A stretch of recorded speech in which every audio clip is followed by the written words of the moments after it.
अगर आप लोगों को मेरी कहानी पसंद आए तो मेरे वीडियो को लाइक और चैनल को सब्सक्राइब करना ना भूलें। तो चलिए कहानी को आगे बढ़ाते हैं।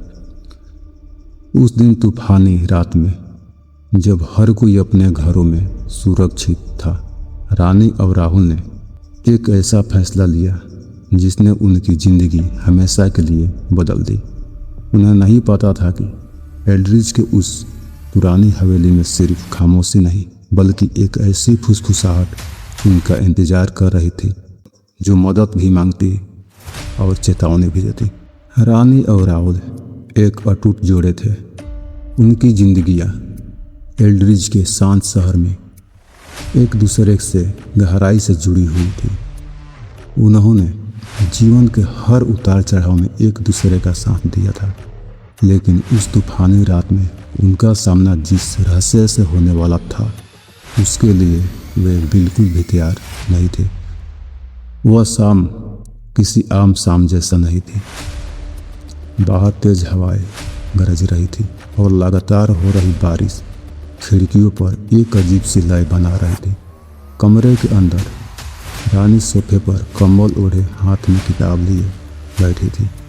वहीं दूसरी तरफ राहुल लिविंग रूम में इधर उधर टहल रहा था और बेचैनी से बाहर के तूफान को देख रहा था। उसकी घबराहट उस कहानियों से थी जो उसने शहर के किनारे स्थित उस पुरानी हवेली के बारे में सुनी थी। एक ऐसी हवेली जिसे लोग भूतिया बताते थे। तभी रानी ने शरारती और जिज्ञासु नज़रों से राहुल की ओर देखा और पूछा, क्या तुम्हें लगता है कि हमें वहाँ जाकर देखना चाहिए?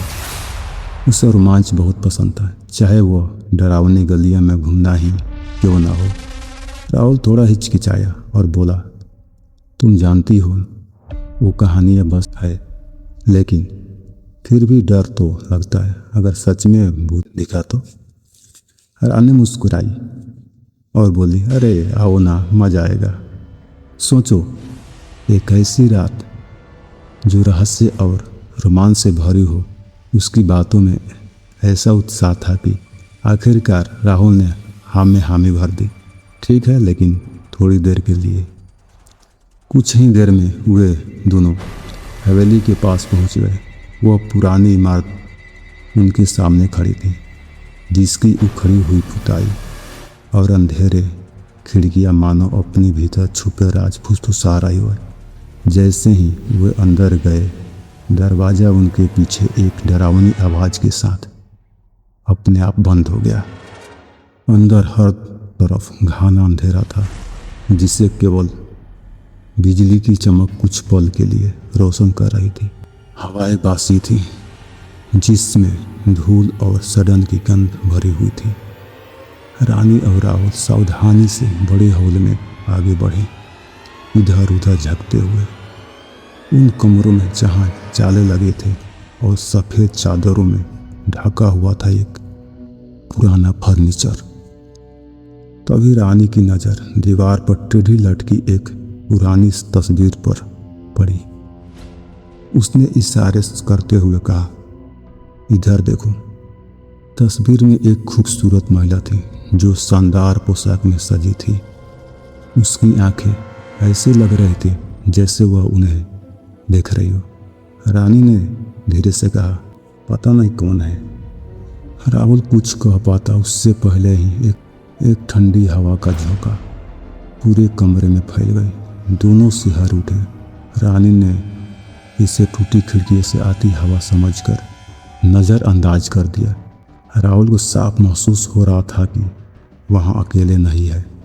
इसके बाद उन्होंने तहखाने में जाने का फैसला किया।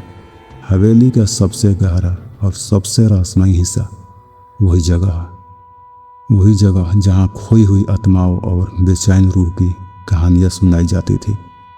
रानी, जो हमेशा बहादुर रहती, आगे आगे सीढ़ियाँ उतरने लगी और राहुल उसके पीछे पीछे चल रहा था।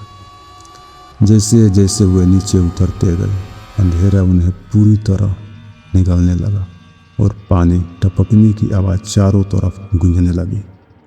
जैसे ही वे नीचे पहुँचे, रानी की टच अचानक झिलमिलाई और फिर बंद हो गई। अब वे पूरी तरह अंधेरे में डूब चुके थे। रानी रुक गई। राहुल का दिल तेज धड़कने लगा।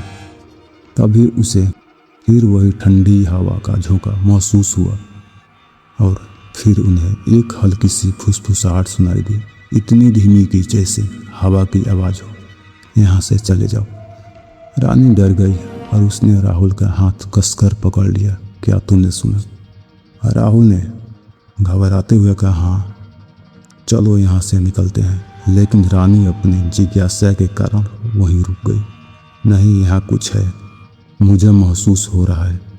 जैसे ही रानी आगे बढ़ी, फुसफुसाहट फिर सुनाई दी, इस बार और साफ एक स्त्री की आवाज़ मदद के लिए पुकार रही थी, मेरी मदद करो। रानी ने हिम्मत जुटाई और अंधेरे में आवाज़ लगाई, तुम कौन हो? क्या चाहती हो? तभी एक ठंडी हवा उनके चारों ओर घूमने लगी और धीरे धीरे अंधेरे से वही तस्वीर वाली महिला की आकृति उभर कर सामने आ गई। उसके चेहरे पर आंसू बह रहे थे। उसने कुछ कहे बिना एक कोने में रखा लोहे के संदूक की ओर इशारा किया। राहुल, जो अब डर और जिज्ञासा के बीच फंस चुका था, धीरे से बोला, शायद इससे हमसे कुछ चाहिए। दोनों सावधानी से उस संदूक के पास गए। वह धूल और जालों से ढका हुआ था। उन्होंने मेहनत करके उसे खोला। अंदर उन्हें पुराना सामान, कुछ चिट्ठियाँ और उसी महिला की एक डायरी मिली। रानी ने डायरी खोला और पढ़ते हुए कहा, इसका नाम इलाइजा है।